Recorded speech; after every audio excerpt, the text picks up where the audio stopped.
everyone, welcome back to Tum Tum Worlds. Today I want to share with you 5 Choices Matter games that you might never have heard of because I literally found all of these from browsing Steam. Games where your choices matter are probably my favorite genre of games because I feel like the decisions that I make and like basically my participation in this story truly matter, making it like different than watching a movie or reading a book. Today I've lined up 5 titles and each with its own unique reason as to why I'm recommending them. Whether you're in it for the deep storylines, the challenges, or just you want to see your choices unfold, there's something here for everyone. So let's get started. The first game is Scarlet Hollow. Scarlet Hollow is an adventure game set in a seemingly sleepy town tucked away in the rural mountains of North Carolina. You arrive here for a quiet getaway and to support your cousin during a funeral, but you soon find out that this place is anything but peaceful. From abandoned mines with a dark past and haunted houses, every new day in Scarlet Hollow brings more questions than answers. What I like about this game is that I do really feel that my choices matter. Like sure, there are a lot of games under the Choices Matter tag on Steam, but a bunch of them just offer the illusion of choice as opposed to like a true impact from your choices. But in Scarlet Hollow, your choices can lead to vastly different relationships with other characters. You can become very close friends, you can become romantic partners, and you can become enemies, and this will all affect their actions towards you. Also, while you cannot necessarily like create your own character, you can customize your character by choosing 2 traits that you want your character to have. And these traits include like powerful build, street smart, and even hot. And these different traits will have different benefits to the story. So you can very much do different playthroughs and not be bored. I personally did about 4 playthroughs.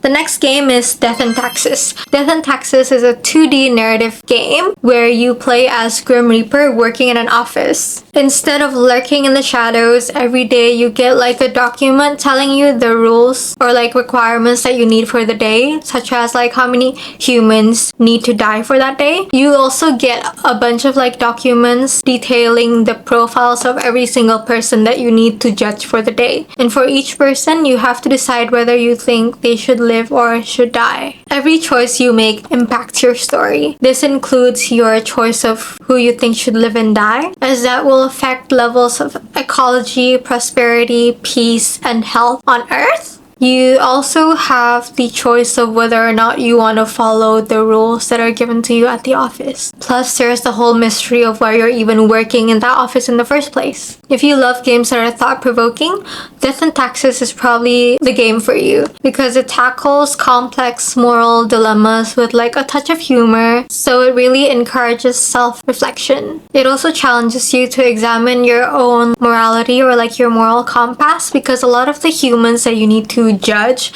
they're not explicitly good or bad, so each decision serves as a true test of your ethical compass. The next game is Alfred Hitchcock Vertigo. Alfred Hitchcock Vertigo is a psychological thriller game that draws inspiration from the master of suspense himself, particularly from Hitchcock's 1958 film Vertigo. The story revolves around Ed Miller, who is a writer that survived a car crash unscathed, only to figure out that his wife and child, who he claims were with him, have mysteriously disappeared. He then starts to see a therapist to overcome his vertigo and trauma, but as we play as Ed and also his therapist, we find out that there are no records of his wife or child ever existing. So it really plays with like the barrier between reality and fantasy and like what is true and what is not. The story in Alfred Hitchcock's Vertigo is quite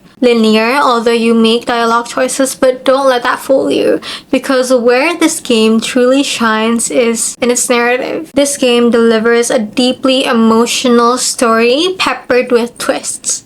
Some you might see coming, some that will catch you off guard. By the time you reach the end, every piece of the puzzle clicks together perfectly. Every character motivation and every character action, they all make sense. because of the satisfying conclusion, it's just a really solid gaming experience in general. The next game is As Dusk Falls. As Dusk Falls is a drama/thriller game that tells the stories of two families across the span of 3 generations, starting with a robbery gone wrong in 1998. Every decision you make, every word you say, every action you take, even how fast you respond in critical moments, shape the fate of every single character, whether right away or as the tale unfolds. As you navigate through the intense motel standoff and beyond, you jump back and forth between the character histories, both the protagonist and antagonists. The choices in this game, I would say, are really hard because you get to know both the protagonists and antagonists, so even though they're necessarily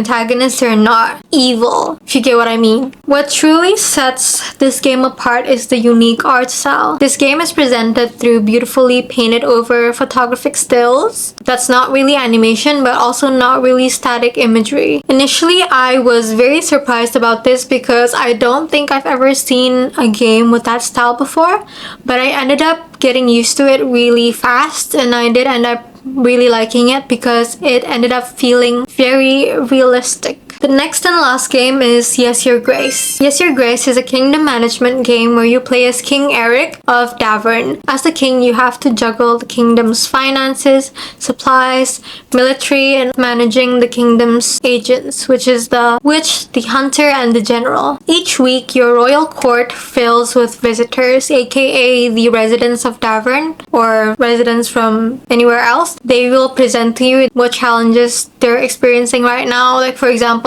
someone lost their child or someone's village is flooding, and then you have to decide whether or not you want to help them, because by helping them you would increase the people's happiness, but you will decrease the kingdom's finances. At the same time, you must also deal with King Eric's personal life, as he has 3 kids whose lives are usually very affected by the decisions you make as King Eric, and also his wife, whom he is trying for a baby with. I'm not usually a fan of games set in like kingdoms because usually the storyline gets a bit too solemn and like too political and serious for my taste, but Yes Your Grace takes itself in a very lighthearted and humorous manner, so I feel like it was very fun. I think the entire game is like about 20 something weeks in total, and from the second week in game I was truly engrossed in the experience, and I ended up playing the whole thing in one sitting.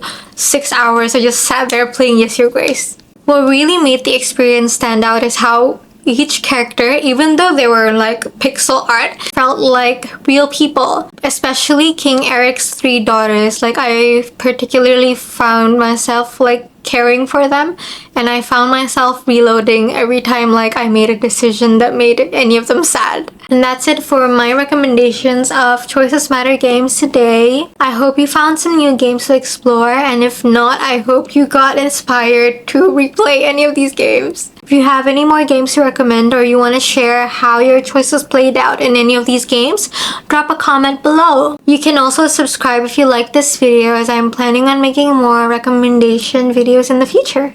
Thank you, bye bye!